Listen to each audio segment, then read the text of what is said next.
All right, welcome everybody. Thanks for joining me. I am doing a little video here as well. You'll be able to check that on YouTube. But thanks for joining me again this week. A little bonus episode for everyone, just with everything going on. Want to make sure I'm covering everything. So, had a lot happen since I recorded really this week's podcast late last week. There's been a lot going on, and so just want to give you guys another update and kind of talk about some of those ramifications and effects of everything happening. So thanks you guys again for joining me. Yeah, a little double dose of PRI talk this week. So like I said, I did post just a couple days ago the week's podcast and talked about a few of these topics and ended up being a little bit off in a couple of things. And so just want to get kind of everything on the same page. But as I was, I think, recording last week, I think the Division III canceled their fall championships. Division II canceled their fall championships kind of later that afternoon.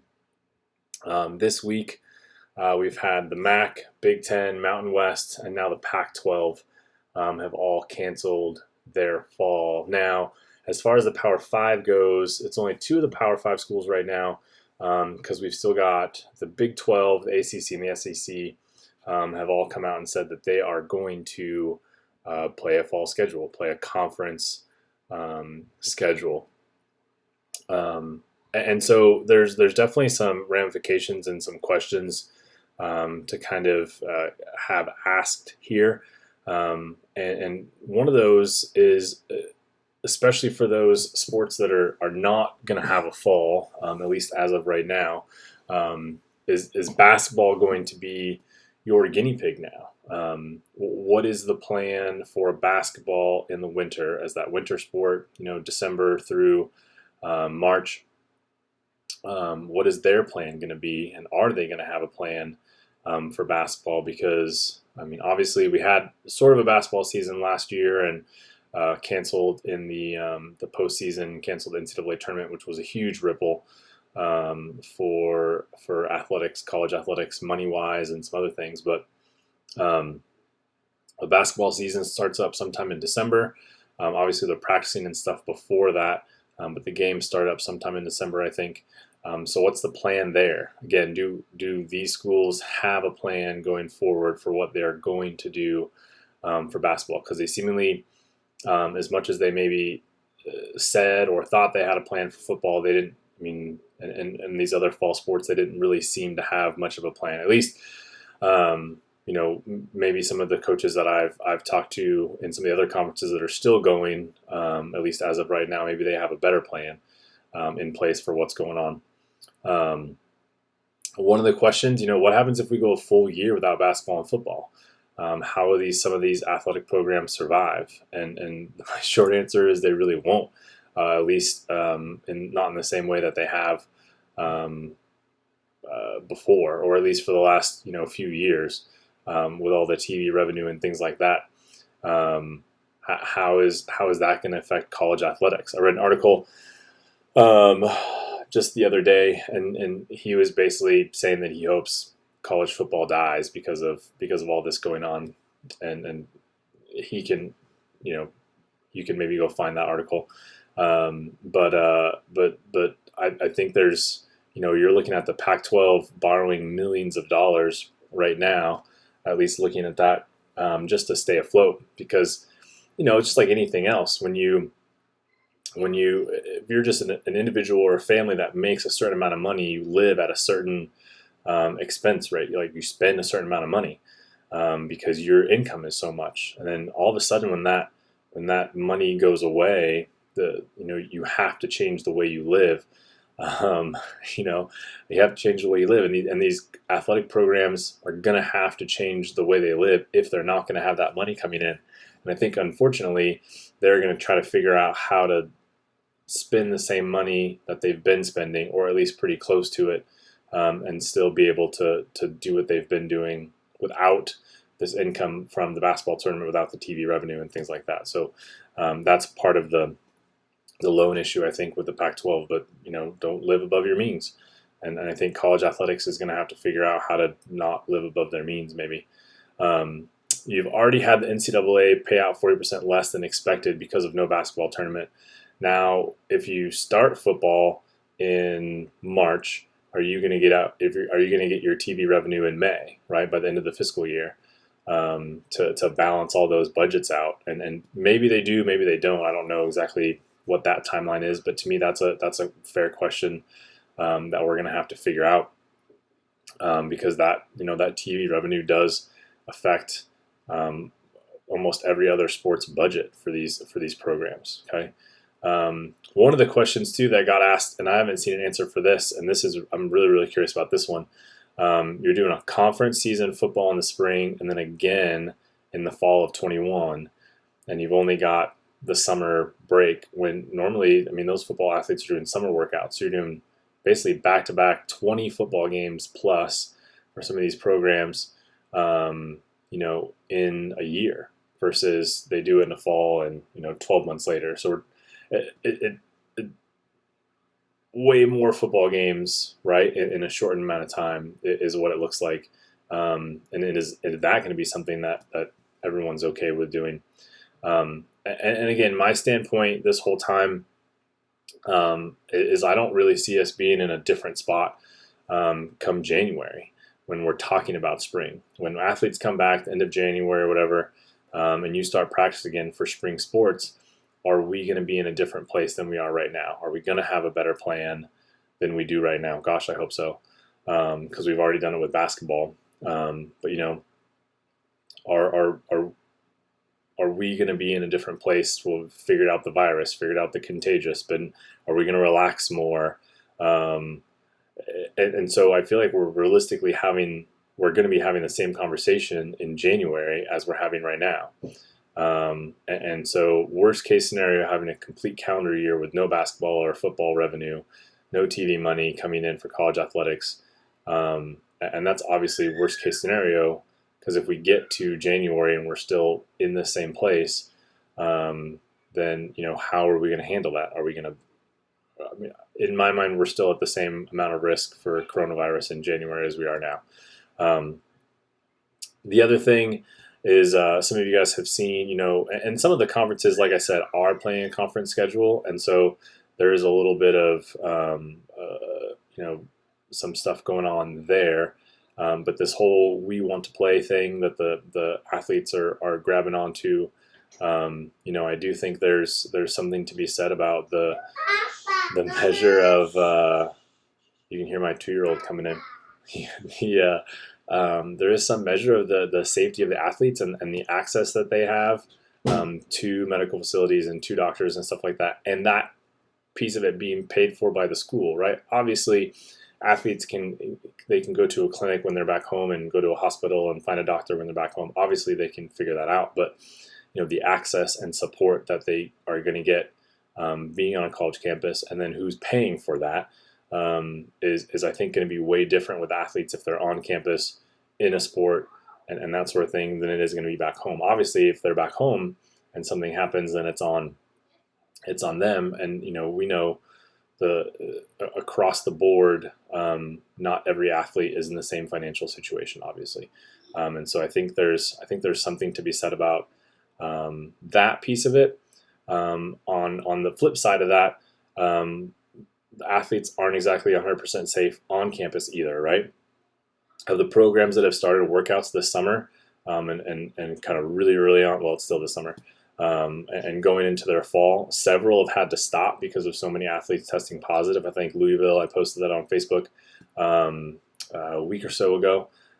They've been the only one that I've seen make a public announcement. I've heard about some other schools starting workouts, and I think I mentioned this last week as well, starting workouts, and then sending athletes home because so many tested positive with coronavirus. And in each of those situations, I think of 4, including Louisville, they're tracing that back to a party, right? And so they're definitely not 100% safe while they're on campus either, unless we're locking student athletes in their dorms and things like that, which would not be a huge fan of that. But there are going to be some recruiting ramifications, and I'm sure y'all definitely want to hear me talk about that. And the biggest one for right now, and obviously this affects the 2021 and the 2022 class the most. Um, but I think for those athletes in the 2021 class, um, you need to have a really good kind of focus and view on where you're going and where you're visiting campuses.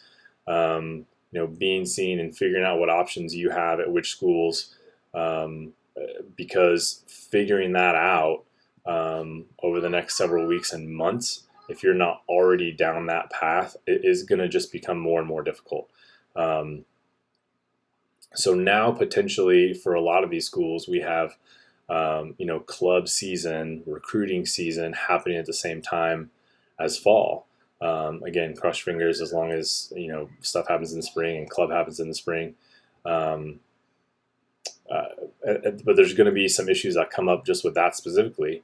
One of the first thing is we don't know what coaches are going to need come the fall of 2021, in the fall of 2020. Normally, as I've been doing recruiting, coordinating stuff at the club level for almost 3 years now, I start getting emails in September, August sometimes, even if they lose kids, right? So coaches figure out pretty early on in the fall, and obviously at the end of fall as well, but pretty early on in the fall season, coaches got a pretty good idea of what they're going to need unsigned senior wise. And so they can go into January, February with feelers already kind of sent out and maybe their eye on a few unsigned kids already, as far as finding those unsigned kids. Well, now if we're not playing volleyball until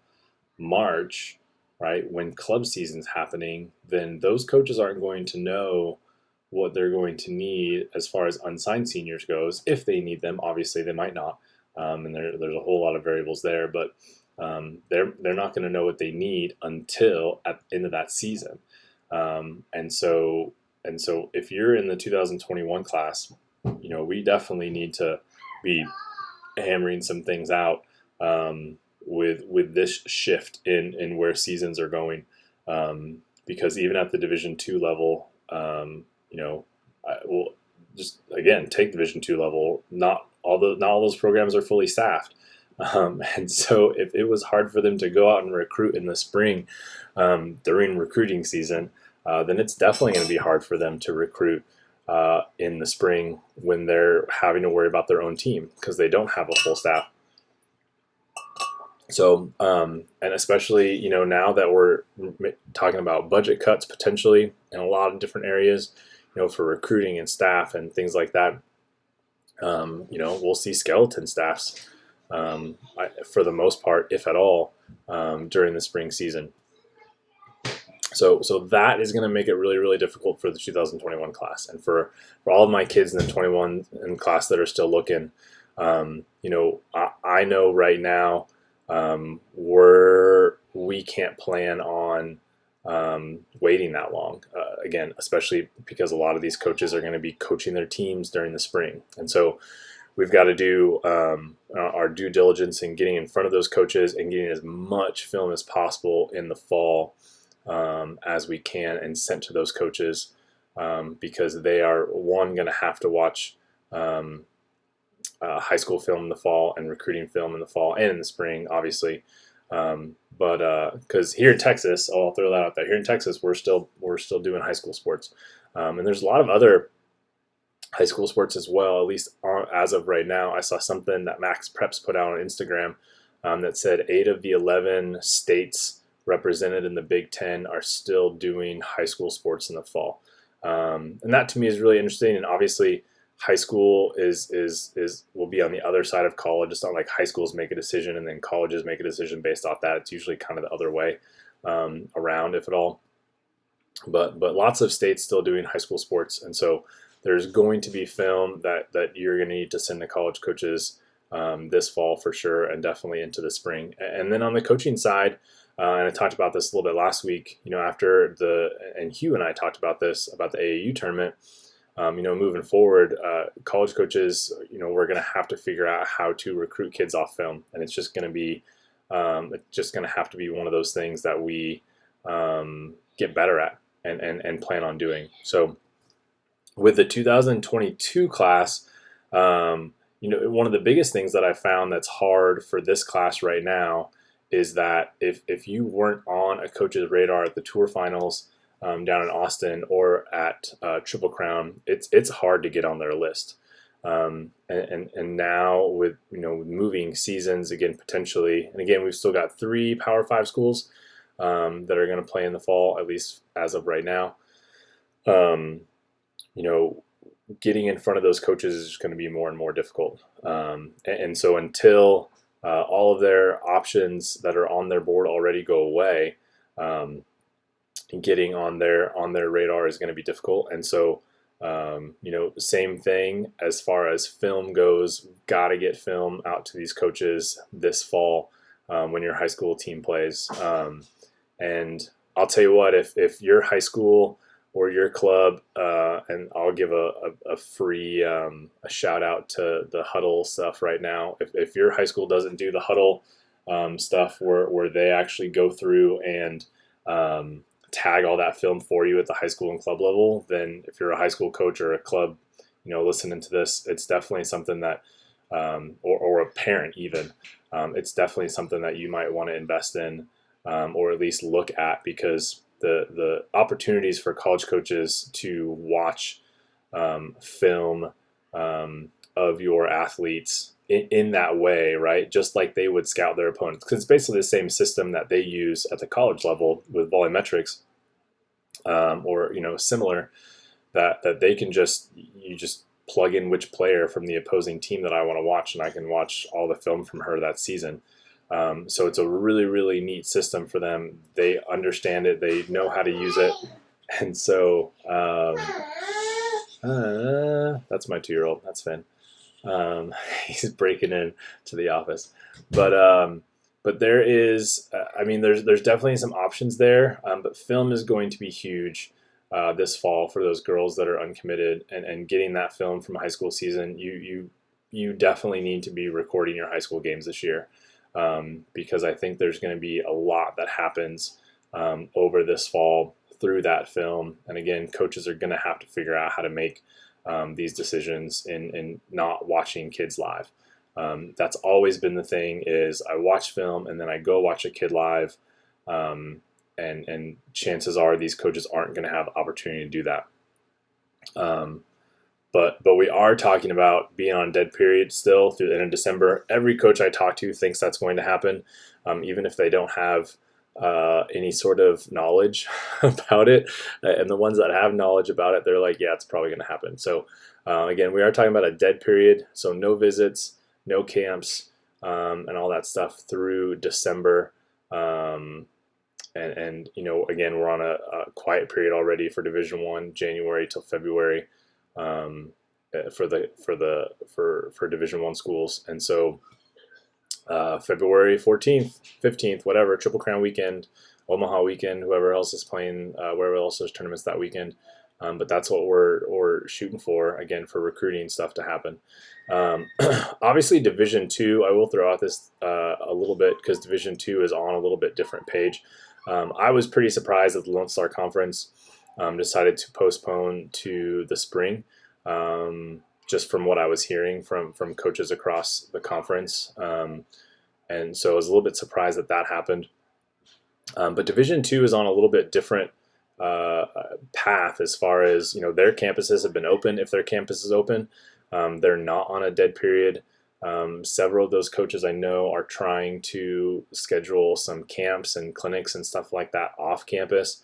So Division II, again, has handled things a little bit differently. I've been talking about that kind of through this whole process. But there are going to be options there for Division II schools to do some camps, do some clinics, maybe make visits, and things like that, because Division II is not on the same kind of path as far as dead period and quiet period that Division I is right now. Haven't heard anything about what to expect for the whole fall in Division Two, like I kind of have heard from Division One, but we'll have to see how that goes. For the class of 2023, I think mostly we're going to be on track there. There's not a whole lot that's going to happen, although there are several coaches in schools and programs and conferences that are zeroing in on kind of maybe their top kids. As I start to get more and more emails, that's becoming more and more obvious that there's already some of them starting to zero in. I don't expect the June 15 thing to change for the 2023 class. I think by the time we get there, hopefully next year, we'll have a lot of this figured out. And for those schools that are already ahead, done with 21s, done with 22s, looking ahead to 23s, they're looking at that June 15th date and making those phone calls and making that June 15th contact date as on schedule as they can. And then, once we get closer to that, though, I'll definitely have some more insight. But 2023 class, again, depending on what schools are able to get out in the spring and do some recruiting, that's going to, limit and determine, who's able to watch you play and who's interested come June 15th. So that's something to watch too. But we'll handle that kind of a little bit down the road. But really, it is the 21 and 22 classes that if you're still looking, there's a lot that we need to be doing this fall. So one of the things too that I thought was really interesting that I hadn't thought about yet was that all these college coaches that just had their fall season postponed to the spring, they're not going to be able to coach club. And that might not seem like a huge deal to a lot of people, but I know for these individual coaches that use that money to kind of supplement income and camps supplement income and things like that, especially when, and if you haven't heard, ask around some of these college coaches, but there's a lot of college coaches that have been furloughed through this time. And I would expect, again, because of budgets and things like that, and ADs and presidents trying to save money, that we're going to see more coaches furloughed throughout this fall. Coming from the perspective of, if we don't have a fall season, why do we need, full-time staff here when we've barely got enough, students on campus? So I think the effects and the ramifications of all this are something that we need to watch and be mindful of, because I think there are going to be a lot of negative impacts.